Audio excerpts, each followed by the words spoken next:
What's up, Yinzers? Yinzettes. Welcome back for yet another edition of Pucks and Nap. We'll give you the latest downtown breakdowns and everything from this past week in Penguins hockey. It has been a relatively slow week, but we still got some stuff to talk about. I'm here with my co-host, Hunter Hodes. Hunter, welcome in today. How are you doing? It's good. It was a bit slow of a week, and then yesterday Kyle Dubas decided to get in on some more trade action by acquiring Matt Dumba, and I guess we can go into that right now. I don't really think anyone should be surprised by that move, Kelsey. It felt like the Stars had been trying to move him for a while because before that trade, they were over the salary cap limit just because of how many moves they'd made. But now they're under the cap limit, and they're probably going to have to move out some more space at some point just because they're still trying to sign Jason Robertson to a long-term deal. That's their biggest priority. If they can't do that, they can't get to the number that Robertson wants, then they'll have to consider trading him. I personally think they're just going to sign him. I don't think he's actually on the market unless things go really south with those contract talks.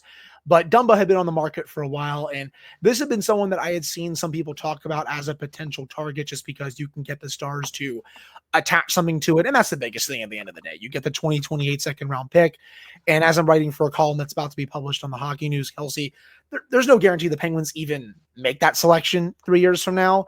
There's a chance that they could dangle that pick in a package to go get a younger player when they feel like the time is right to really start buying again in potentially a few years.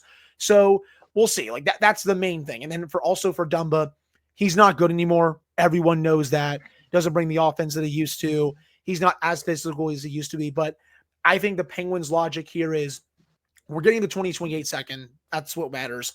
But we also want to see if we can maybe rehab his game a little bit so they can get him to a point where maybe a team or two could potentially come calling at the trade deadline so that they could flip him. This is the final year of his contract. Even if that doesn't happen, he's only here for this season. They're not going to extend him after this upcoming season. No, and I think I see this as kind of similar to the Grizzlick situation last year. I know Grizzlick was signed out of free agency, but I think it'll be pretty similar. Dumba's not what he used to be, that's for sure. So I think if anything, they'll be happy to get anything for him at the deadline. And this was purely a move to get that asset. And as you said, I think it's important to point out that just because they have that 2028 second doesn't mean they're going to use it to draft. You'd hope by that point that the Penguins are more so in a phase where they're using some of those assets to collect some younger players, but that obviously remains to be seen. But I think for me, the most intriguing product of this trade is the potential ripple effect and the potential consequences on, what this might mean for an Erik Karlsson trade. Because if you look down the depth chart for the Penguins at this point, they've got Connor Clifton, they've got Matt Dumba, they've got Chris Letang, and they've got Erik Karlsson on that right side. Now, that's basically 4 full-time NHL defensemen. On that right side, they also have a logjam on the left side in terms of, 6-7 guys, bottom pair guys. Not really a bona fide, top 4 guy, but there'll be people in that mix for the season, since the Penguins aren't really trying to be super competitive. But you got to wonder what effect this has on the Karlsson situation because things are, it's still relatively quiet on that front. We've heard a few teams thrown out there. Detroit's been thrown out there. I think one team I'm going to keep an eye on is Carolina, though, because Carolina, Brent Burns obviously left. They have enough cap room right now to fit Karlsson in without any retention. Now, there's going to be retention on any potential Karlsson deal. I'm just wondering at this point, how the Penguins approach this situation because they've kind of created a logjam on that right side. And I think ideally they don't really want any of those guys to be just warming the bench, especially given their salaries. So, Hunter, I'm just curious what your thoughts are on the Karlsson situation and what effect that might have, and maybe some teams you might be looking at as a potential fit for Karlsson if should he decide to waive his no movement clause. Yeah, it definitely could be a precursor to that. The Penguins also have Harrison Brunick waiting in the wings, and there's a chance that he could potentially make this team out of camp or the preseason. If not the end of the world. He'll go back to junior for this year, but he is still, at least right now, an option, Kelsey, going into this upcoming season. Had a great camp in preseason last year, was literally millimeters away from making the team, got all the way down to the final day of training camp. They sent him back to junior, but he has another similar camp, they might give him the 9-game tryout, even though right now there is a little bit of a logjam. You mentioned the Hurricanes. I do get that as well. The Red Wings, I mean, Steve Yzerman has gone on record saying he wants a right shot top 4 defenseman. They have the cap room right now to do it, by the way. So Yeah. they're all obviously another one. You have the hometown situation, the reunion with the Ottawa Senators, though that has to be a dollar in, dollar out, and there's going to have to be some retention there. As it stands right now, the Senators do not have enough room to just absorb that entire contract. So the Penguins would have to retain him, and the Senators would probably have to make another move or two to open up a little bit more cap space so that they can make it work. But you always have to watch out for the Senators just because they made the playoffs this past season.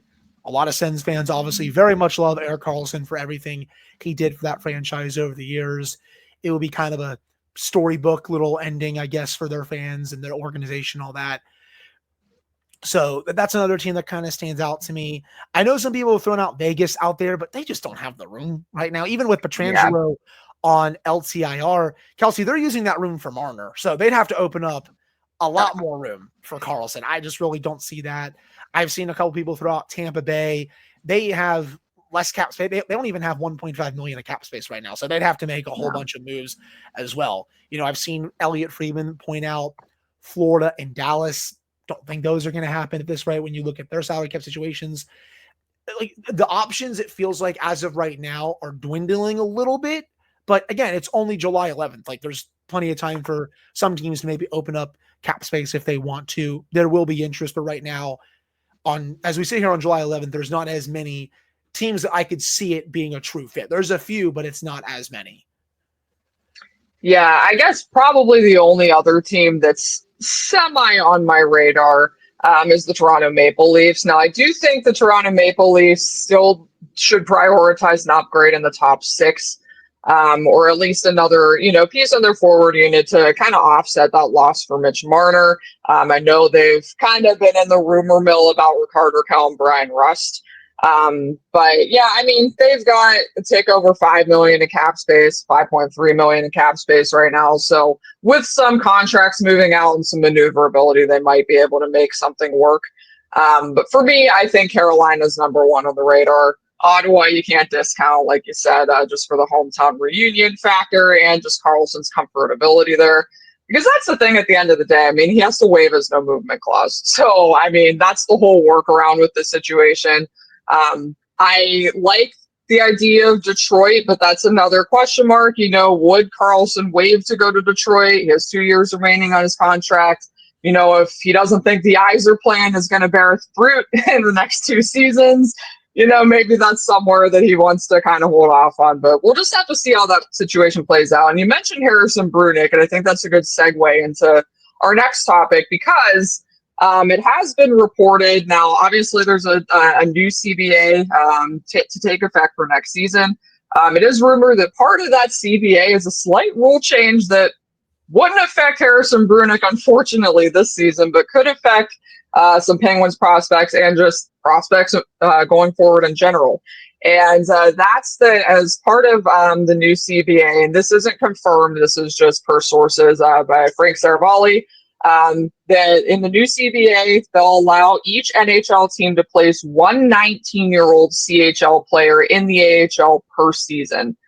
It'd be 1 per organization. 18-year-olds would be ineligible, and that would begin in the 2026-2027 season. Again, not confirmed yet, but still an interesting piece of news because, for years, and we just talked about this, I actually just asked Tom Kostopoulos, Director of Player Development for the Penguins, about this last weekend. The AHL for forever with CHL transfers, you have to be 20 years old. And this rule would kind of affect a lot. And I think it might be kind of a response to the Gavin McKenna news, which we'll get to in a little bit, and just the NCAA CHL transfer rules. But Hunter, just want to get your thoughts on this rule because obviously, the Penguins just drafted guys like Ben Kindle.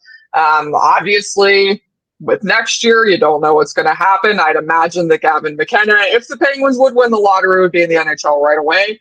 But for anybody else they draft, that could affect them as well. So just what are your thoughts on this potential rule change and how it could affect the Penguins?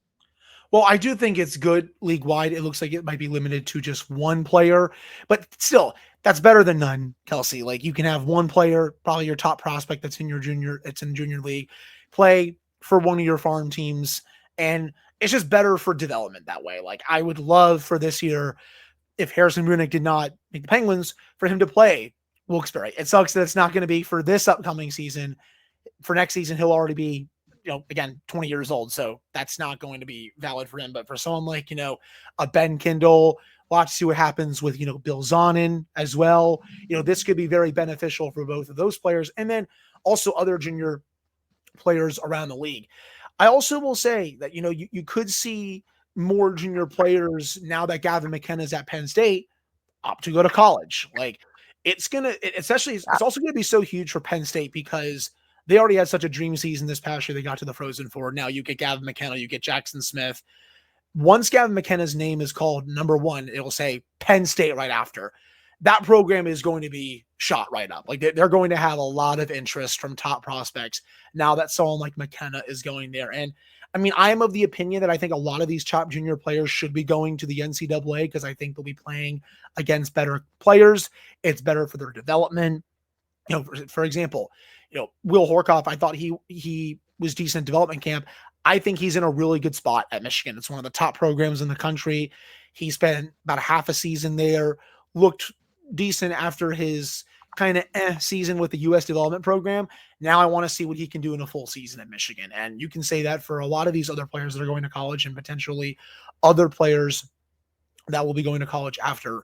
But again, circling all the way back here, it can only mean good things for these NHL teams. And also the CHL isn't getting boned here. It's only one player per team that it looks like. That was probably a big concern to some people. Like, man, the CHL could be getting boned here if NHL teams, for example, Kelsey, get to have unlimited amount of players that are 19 go to their minor league teams, but it's only one. So CHL still going to be very profitable, still going to be a very good league. It's just not, one player from each team goes to the minor leagues. I don't think it's as bad for the CHL as some people thought it was going to be.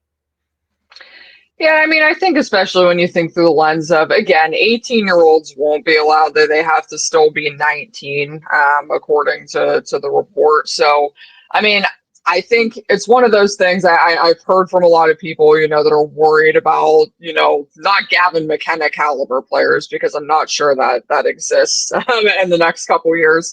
But just higher caliber players that, wouldn't opt to stick around, would opt to go to the NCAA or would opt to, go elsewhere. But I mean, I think for those players, those are the kinds of players that are more likely to make the NHL roster in their first camp anyway, especially if you're thinking about top 5 picks, stuff like that. So, I think it'll have a minimal effect on, I agree with you, just on the CHL in general. Honestly, I think the NCAA rule is going to have more of an effect than this one.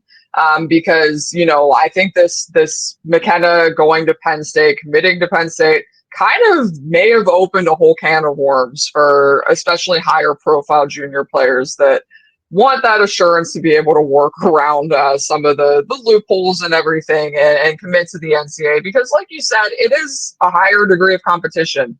A lot of those guys are playing against men in the NCAA, which makes a big difference. And like you said, I mean, I think a perfect example for the Penguins right now is Will Horkoff. We talked about him a lot at training camp, and he was the youngest player in the NCAA last season. And that kind of thing is good for a young player's development, especially a higher profile young player. You talk about Harrison Brunick and how it's a shame that he's not going to be a beneficiary of this rule if it goes into effect. That's the reason. Him going back to juniors isn't going to serve him much this year. It's not going to really do much for his development. He's beyond juniors at this point. So this kind of gives players the NCAA rule and this new rule give players an outlet to be able to jump into professional hockey sooner and also be able to jump into a league in the NCAA sooner where they're going to be playing against higher level competition. So I think it's kind of a win-win for everybody. The CHL isn't going to suffer. It's only going to help the NCAA. It's going to help the AHL as well, which is another big thing to consider. So I think for developmentally for these guys, and especially those higher profile guys, this is going to be a big win for them. But let's shift focus. We might be record time today, Hunter. I don't think I've ever kept a show like actually under 30 minutes, but we might do it today. So that would be a Pucks and that first. So well past the old days of me and old host Hannah Kirkell going over an hour every single time every week. So probably won't have to worry about that this week. But let's go ahead and shift to our last topic. I just wanted to kind of talk about the RFA market for a second because, this is something we have discussed in passing on past shows.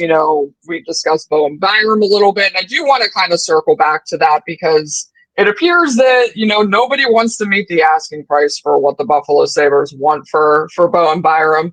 So, the market there is kind of curious. But I just wanted to get your thoughts on, some of the names that you might be targeting right now, if you're the Penguins, if you're going to be targeting anyone, because, there are a few intriguing situations around the league to look at with the RFA market. And I know, like I said, we've discussed a few before, but just what are your thoughts on, some potential targets and maybe just what the Penguins should be doing right now, given their goals next season and beyond? Right. Marco Rossi is obviously one that's still very much out there. The rumor is that he wants a 7x7 type of deal. I like him quite a bit. He's someone that can fit well into the future for the Penguins, though I kind of wonder if more of a win now team is looking at him than the Penguins. And then the next biggest one for me, he's still out there, but I still think, Kelsey, it's 95-5 that he does not get traded, and that is Mason McTavish of the Ducks. The Ducks have playoff aspirations for this season. I don't think they're a playoff team right now, but that's what Pat Verbeek and the rest of that manager group says. They want to make the playoffs. They hired Joel Quenneville. They've made other moves. They want to make the playoffs this year. And if they want to do that, I don't think trading Mason McTavish makes any sense for them. However, if he is out there, that is a player who, if I'm Kyle Dubas, I'm at least looking into. This is someone that can be, I'm not going to say like a franchise guy on a future contending team. I think that's a little too far, but I think he can be someone that is a staple in your top six for years to come. He's already been very good with the Ducks. He's going to get a pretty nice pay raise here. It will cost quite a bit, and there's definitely some pushback from other people in the Penguins fan base that like, oh, you shouldn't be trading those assets right now. And I definitely understand that. I think for McTavish, though, when I look at some of these other RFAs where maybe it doesn't make as much sense, I think McTavish, it makes a bit more sense to really be in on that. But at the same time, I don't necessarily know that if he's really out there on the trade market. We have to see if there's a bit more smoke to that because it's been pretty quiet. Pat Verbeek usually doesn't let a lot leak out from his organization, honestly. Again, I think it's very likely he signs there, but if something somehow changes, I hope that Kyle Dubas and company at least make a call to see what it would take. Yeah, absolutely. And I'm right with you there on McTavish. This is something I've been kind of, keeping an eye on for a while because the other thing to consider, I think, with Anaheim, that you said you want to take the next step. I mean, obviously they signed Mikhail Granlund. There was a lot of I don't even want to say smoke because it's not even that, but there was a lot of whispers last season that McTavish wasn't exactly happy with being called a third line center by his former coach. So, given some of the signings and just the direction they're heading, speculation wise, maybe, there's something that McTavish, doesn't sees with the team, the direction of the team. He isn't exactly satisfied with. We don't know that. I mean, obviously, like you said, they keep things really close to the vest over in Anaheim, Pat Verbeek. So I'm right with you. I think it's pretty likely that he stays. If you're Anaheim, there's no reason to want to move on from Mason McTavish. I mean, 3 straight 40-plus point seasons. He's, at the very least, a good second-line center. He's a good two-way guy. He's physical. He's great on the power play. He's got a lethal shot, 22 years old. The list goes on and on. If you're at the Anaheim Ducks, you don't want to lose this guy. So no. I think this situation comes down to what McTavish wants. Now, obviously, that there's limitations. He's an RFA. His rights are retained by Anaheim, but we've seen over the past couple of years some holdouts and everything. But, at the end of the day, RFAs really don't have that much power over their situation anyway. So I think it's going to have to take a lot for, Mason McTavish to vacate Anaheim. It's going to take a hefty return. I'm not sure that's, something that the Penguins are going to be dabbling in at this point anyway, to have to overpay to get a player like him at this stage, especially going into next season.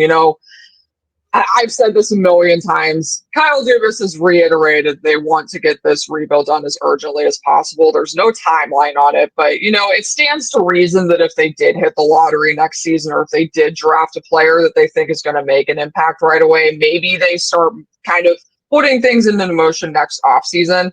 But as far as this season, I don't think they're going to want to do too much to make their roster better. So, it's one of those situations.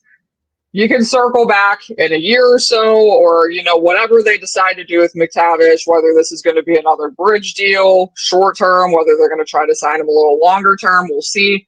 But I'm obviously also keeping my eye on Marco Rossi. Obviously that situation's really murky in Minnesota. Again, we've seen what's been publicly said by Bill Guerin, by Marco Rossi. That's all we really have to work off at this point. But there is a general sentiment that, for whatever reason, the Wild aren't enamored with keeping him. But again, I think it's going to take maybe a package that the Penguins don't have or aren't willing to pay at this point. So it's kind of tough for me. I'm still looking at some of, maybe not the higher profile RFAs. I'm right with you. I know you've made your thoughts known on Byram in the past. That has to be a right price kind of thing for me. I understand that they want to upgrade the left side on defense, but as you've said in the past, his metrics away from, Dahlin are iffy, to say the least. So it's one of those things that if you're going to be overpaying for Byram, it's not something probably the Penguins should be doing. Something I would look out for, though, is obviously, with Ricardo Kelm, Brian Rust, and those situations, maybe one of these guys can be part of a return package. It wouldn't be the main central piece in a return package, but if there is a trade that happens, for a Byram, I've mentioned Nick Robertson again. I think that situation's still mildly intriguing. I think the Leafs want to hold on to him if they can keep him, and he's definitely not one of the higher profile names out there. But 15 goals, 22 points last season, 69 games. He's still a guy that could probably give you around 20 goals. Again, not a Mason McTavish, not a Marco Rossi, still mildly intriguing. And it's pretty well known that there's a little bit of, I don't want to say bad blood between Robertson and Toronto, but he has kind of taken it to them the last couple of years in restricted free agency. So, if there's a trade for Raquel, Russ to Buffalo or Toronto, or, one of those other destinations with maybe a not so huge name RFA, I could kind of see that as part of a return, but I'm kind of with you there. I think if you're going to make a splash, try to go big, but I'm not sure that's the time for the Penguins. And the timing's right for this season. But right, I think they've shown already they don't give a crap about this upcoming season. I think it's pretty clear that they're low key. I don't even say it's low key anymore. They're kind of punting on this year. Not even kind of. They are punting on this year. Like, they're not trying to win this season. It's been very obvious to everyone who's been paying attention. Yeah, and I think, those are reflected in the moves that they've made up to this point too. It's one of those situations they're taking on cap dumps, a la Dumba, a la Clifton, and then you're seeing all these, short-term deals, hoping to flip those guys for assets at the deadline. Pretty much same song and dance as last season. Right. And I think it's going to be much of the same this season, especially with that lottery pick from Central PA. On the line here. So we'll see what happens. But Hunter, is there anything else that you want to add? Anything else from this week that you want to talk about? We're running on good time today. I know it is. It's just very quiet right now. We've reached the point of the NHL off season where, the insiders are at their cottages drinking tea every day, cooking on the water and all that stuff. They're on vacation until training camp. a lot of these GMs and stuff, they're going on vacations here pretty soon too. So it's only going to get more quiet as the month goes on. You'll see the occasional trade or two during a week or something like that, but I don't think it's going to get really, and I mean really busy. Like we've just reached that time right now. But yeah, I mean, congratulations to Penn State hockey. I'm going to have to make my way out to State College this upcoming season if I can get a ticket to go watch Gavin McKenna, because that's going to be must see stuff in person. So I hope I can get a ticket for it. What's the over under on ticket prices, you think? Hundreds. It's above 100. I know it's probably gonna be a few $100 if I had to guess, something like that. Like they're gonna make bank off of this season. Yeah. And I'll kind of end with this. I didn't get the chance to talk about McKenna earlier, but this is a really big deal for Penn State. I know you already talked about it, but for that program and how much it's grown over the past couple seasons. I know when I was growing up, Penn State was a no name in hockey, and this will do wonders for that program. And not just that program, but also just the NCAA in general. I know we kind of talked about that already, but it's just a really good thing for Penn State and Penn State hockey and getting that program on the map. And kudos to them for kind of taking the initiative on that and really, really aggressively recruiting probably the top talent that is going to be around for the next handful of years. So that's a pretty big deal for that program.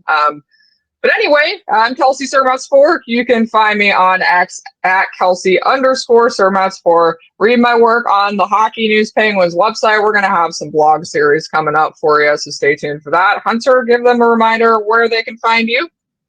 You can follow me on Twitter at Hunter Hodes. You can follow the Locked On Penguins podcast wherever you get your podcast. And then you can of course, follow me on the Hockey News, where Kelsey and I are teaming up, and it's going to be hopefully a good summer if it can get a little bit more busier. And then we'll have obviously a good training camp, and then hopefully a fun 25-26 season worth of good coverage.